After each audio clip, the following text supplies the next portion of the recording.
Tunashukuru kwa mapokezi mazuri makubwa yanayothamini mahujaji waliokwenda kuhiji na yanayothamini vile vile kiongozi wenu na kwa kule kurudi salama na kwa amani katika nchi yetu ya Tanzania.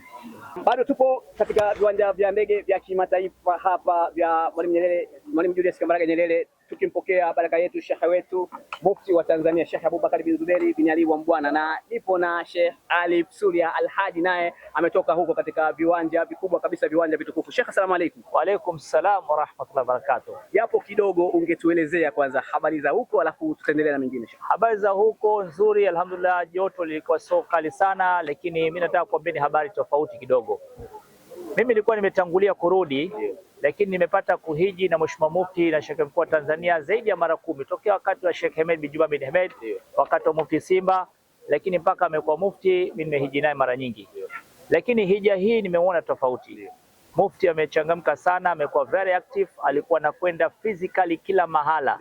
Lakini pia alikuwa sisi anatuelekeza namna ya kufanya kazi kwa weledi zaidi na namna ya kumhudumia hujaji vizuri. Alhamdulillah, tumepata faida nyingi sana. Lakini kama ulivyoona amekuja hapa na ameomba dua yake kubwa alikuwa akiomba kila mara kwa mara kwamba namna gani taifa letu litakuwa salama, litakuwa na amani, viongozi watakuwa salama na taifa na watu wote watakuwa salama.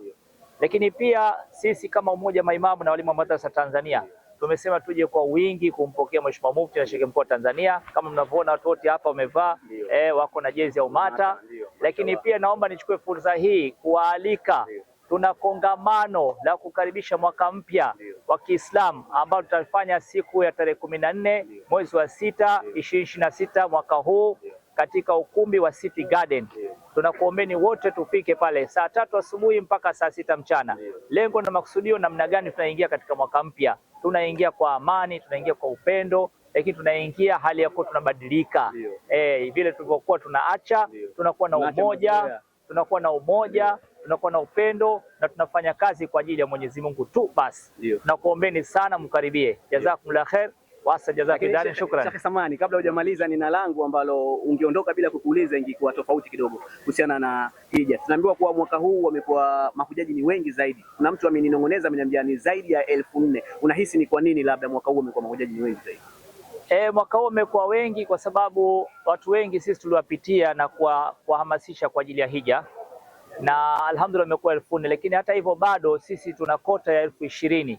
Tanzania tumepewa 20,000, lakini mpaka sasa hivi bado hatujafika hata nusu, hata robo, maana robo ni 5,000.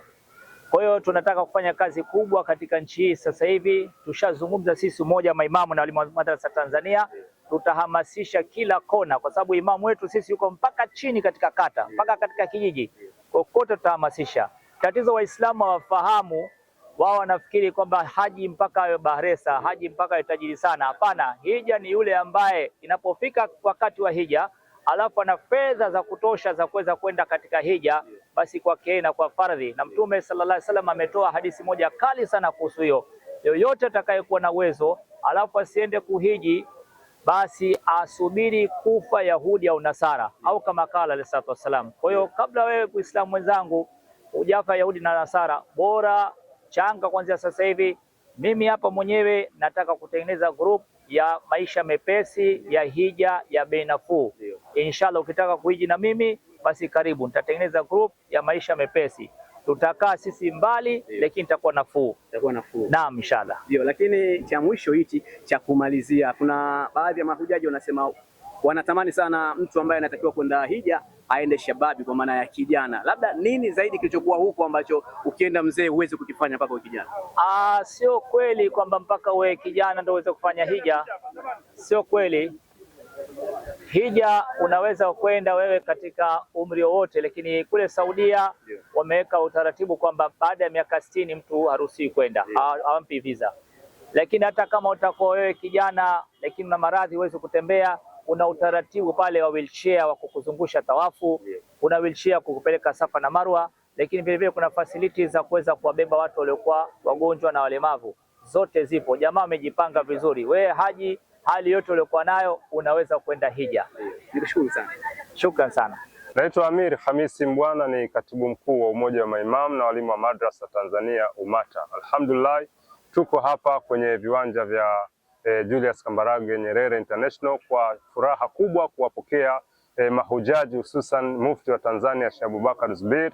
Kama unavyofahamu kwamba hujaji akikuombea dua yake inakuwa ni makbul, lakini kubwa zaidi ya yote ni ujumbe ambao mufti ameteremka nao wa kuhamasisha Waislamu kuendelea kulinda amani katika nchi yetu hii. Amani ndio kila kitu, pasipo amani basi hata mkusanyiko hapa pia usingekuwepo, na hili ni jambo kubwa kabisa. Na kwa heshima na taadhima, natumia pia fursa hii ya kuwaalikeni Waislamu wote kwenye tukio kubwa kabisa la kukaribisha mwaka mpya wa Kiislamu. Kama tunavyofahamu, tuko mwaka 1447 tunaingia mwaka 1448. Sisi kama Umoja wa Maimamu na Walimu wa Madrasa Tanzania, tarehe 14 siku ya Jumapili ijayo ya mwezi huu wa 6 kwenye ukumbi wa City Garden Kariakoo, tutakuwa na tukio kubwa la kukaribisha mwaka mpya wa Kiislamu. Mashehe wengi watakuwepo, mada mbalimbali zitatolewa na faida kubwa itapatikana. Sio siku ya kubaki nyumbani. Kwa heshima na taadhima tunakukaribisha sana, kuanzia saa 3 asubuhi mpaka adhuhuri. Assalamu alaikum wa rahmatullahi wa barakatuh.